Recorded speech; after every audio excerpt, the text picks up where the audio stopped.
Where do they go when it rains?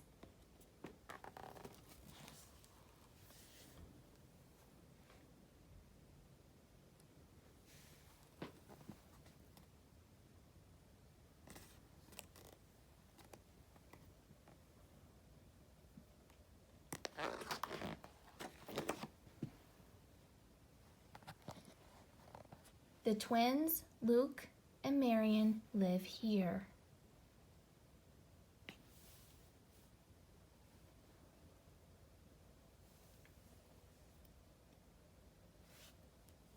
Steph, the twins' cousin, Marion, Luke. This is where Steph lives with Grandma.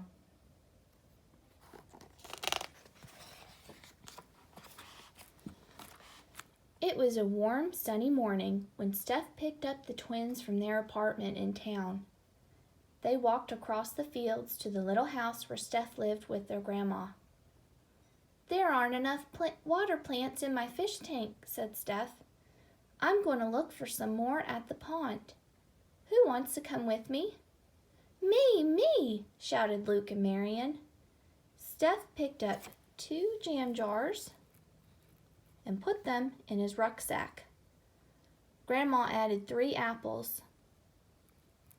"I'm carrying the net," said Luke. As they left the house, Marion saw a grasshopper and tried to catch it. But hop! It escaped with a big jump.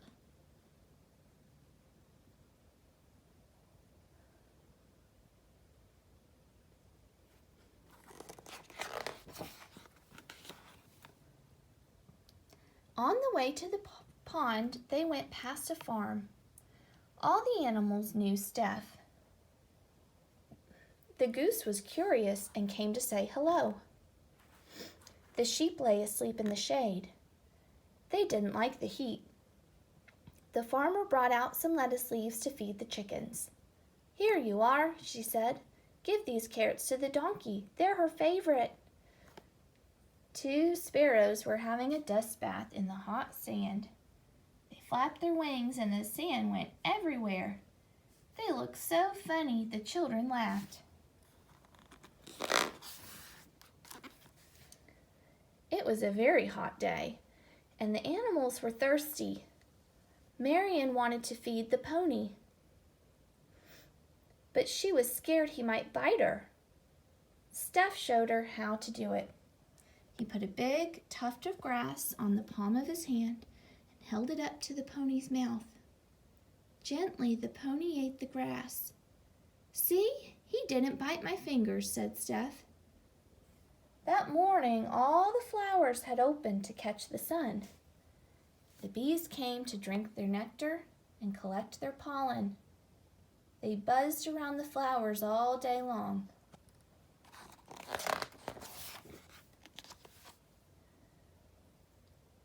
At last, Steph and the children reached the pond. Clouds of midges swarmed by the water's edge. The swallows gulped them down mid-flight. "The pond isn't very deep," Steph told the twins. "If you walk slowly and try not to splash, we'll find lots of interesting things." Marion's hands were dirty from playing, but Steph found a soap plant. When Marion rubbed its leaves between her hands, they made a soapy lather, just like magic. The 2 boys collected some water plants. "Look what I've caught!" shouted Steph. "What is that funny little thing?" asked Luke. "It's a special type of snail," said Steph. "It will eat all the algae that grows on the sides of my fish tank." "Your fish tank is a bit dirty," said Marion.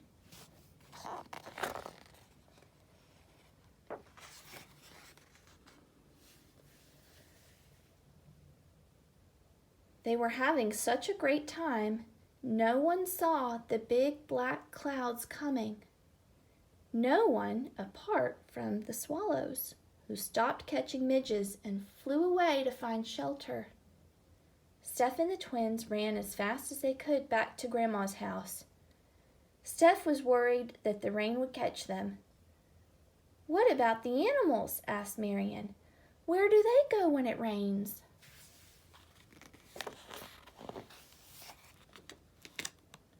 Marion was right. There wasn't a single insect left by the pond. They had all disappeared. As the heavy raindrops fell and threatened to squash them, where had the creatures gone? The ones that lived in the pond were safe in the water, of course, but the others, the butterflies, midges, and ladybirds, where were they? They were hiding in the plants, taking shelter under a roof of green leaves.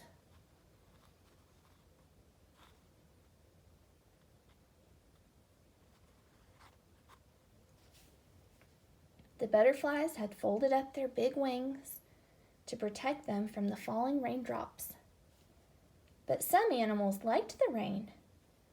The snail had come out of his shell and was slowly climbing up a stem.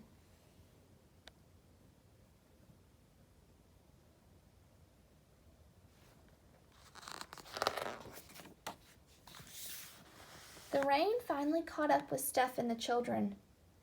As they hurried back past the farm, Luke and Marion looked for the animals. Some were happy outside in the rain, but others had disappeared. At the first drop, jump, the cat leapt back into the house. The pigs liked the rain. It turned the dry earth into sticky mud for them to play in. The ducks and geese were happy. The rain slid off their feathers like it does from an umbrella. But the ducklings didn't have proper feathers yet. They swam quickly towards plants to find shelter, or they hid under their mother's wings.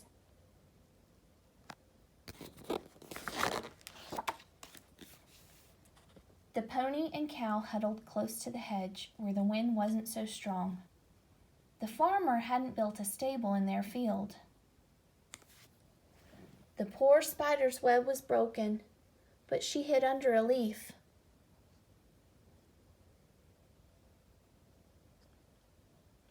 The dog's coat got wet, but he didn't mind. He dried himself with a big shake and ran on.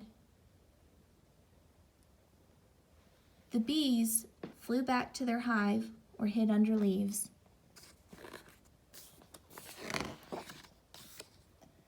The sparrows and pigeons stayed dry under the leaves of the chestnut tree, but a birdhouse would have been even better.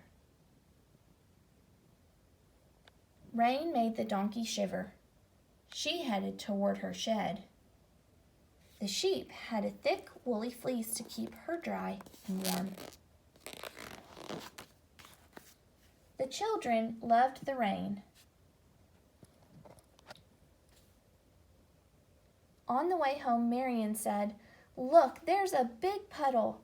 Since we're already wet, can we play some more?"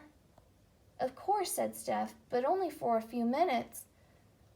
Marion and Luke splashed around happily. "Yippee! I'm a frog," said Luke. "Me too," said Marion. "I'm a frog playing football. Splish splash." They jumped around in the puddle under the warm rain. Grandma arrived with a big umbrella. She laughed when she saw them. "I'll find some dry clothes and make some hot chocolate. Don't be too long."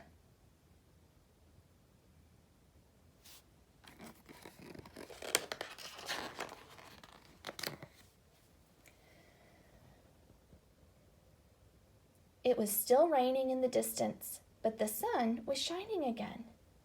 The birds were flying in the sky. They stopped to rest on a big thistle. They drank the rainwater that had collected between its leaves as if they were visiting a cafe. While the children drank their hot chocolate, Grandma hung out their wet clothes on the washing line. She ran back into the house shouting, "Quick, come see the rainbow!" The children looked at the rainbow in silence because it was so pretty. On their way back inside, Steph told the twins, "To see a rainbow, you need two things.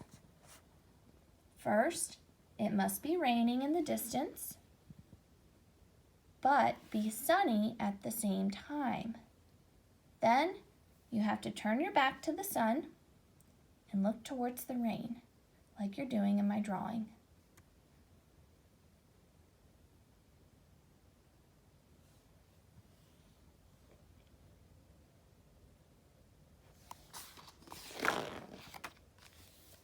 It was evening, and the sky started to turn pink.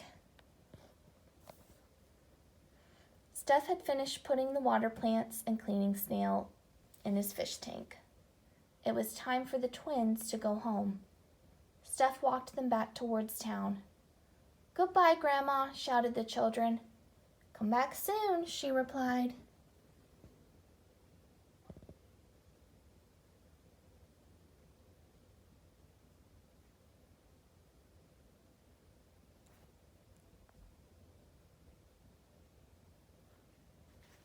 The swallows had come back to catch their dinner in the sky. "Don't the grass and wheat smell lovely now?" said Steph. "Our streets always smell of the town," said Marion. Soon, high up in their apartment block, Luke and Marion would have dinner with their parents. It had been a wonderful day.